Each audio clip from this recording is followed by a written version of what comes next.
Money. Money.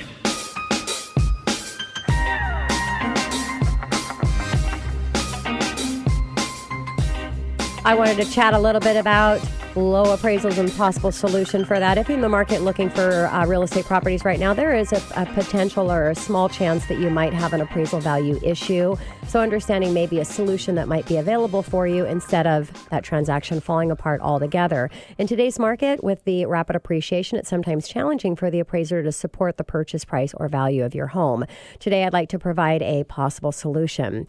Solution for to decrease your down payment and do maybe a buyout of mortgage insurance. So if you're at contract at a $500,000 purchase price and you're doing a 20% down payment, 80% loan to value, most clients are looking at accomplishing that if possible to avoid paying private mortgage insurance. That would put your loan amount at $400,000, which would be a down payment of $100,000. So let's say after the appraisal, the value comes in at $480,000. So it's shy $20,000 from what the actual price that you agreed to pay the seller for. You can lend and borrow up to 85% instead of the original 80% that you wanted, which would put your loan amount at $408,000 versus the original idea that you had at $400,000. Now, with the down payment, $272,000 versus the $100,000 you were planning to come in with, plus the shortage of the appraisal of $20,000, that brings it up to $92,000.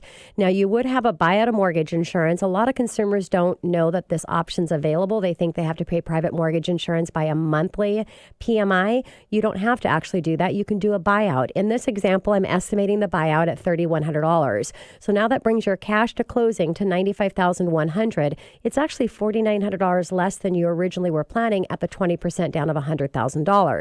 Now, the mortgage payment difference at contract, if the property appraised at $500,000 with your original loan amount of $400,000, just using an interest rate of 4% hypothetical, there's a lot of factors, obviously, that are going to affect the interest rate. Disclosure needed. Principal and interest would be $1,909. After the appraisal, with the actual value of $480 and your loan amount, which we said was $408, principal and interest would be $1,947. So the difference is $38 a month. Finance the buyout, because you could decide to do that. It just increases your payment by $15 a month. So to wrap this up, $4,900 less at cash, $38 a month higher on the mortgage payment.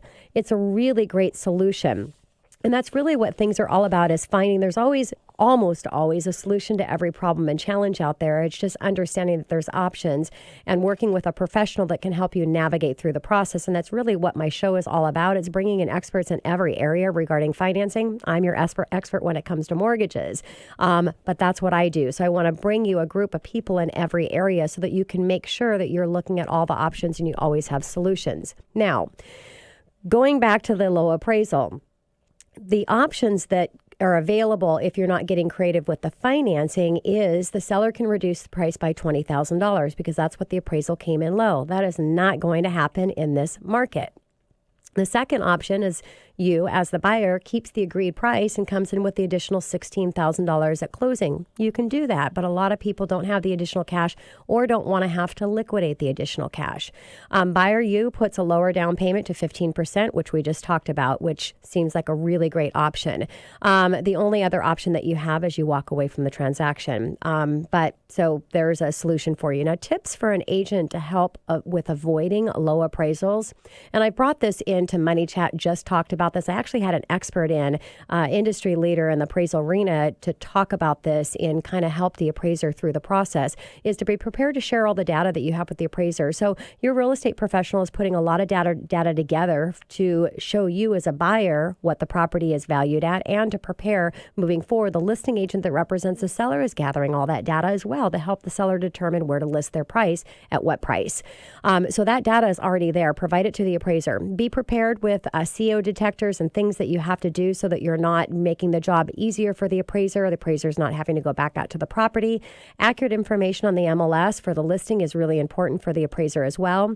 Call the appraiser prior to the appointment to introduce yourself and offer your services, just to really be able to connect with that appraiser, find out what the appraiser, he or she, needs to help with the value, make sure he's got all the data, again, that he needs. Return the appraiser's call promptly. That's common sense, to be courteous there, and be kind and respectful with the challenges that the appraiser may have in doing their job with the increases that we're seeing in our value. So remember, the appraisers The appraiser is coming up with an appraiser's opinion. Opinion can vary. So making that story and pulling things together can make it easy for the appraiser. And that's what I have for Money Chat. Coming up next on the Money Hour, marketing, pricing, and listing strategies. I have a real estate expert and a great friend of mine, Kim Frazier, with John L. Scott, right here on 1150 AM KKNW after this short break.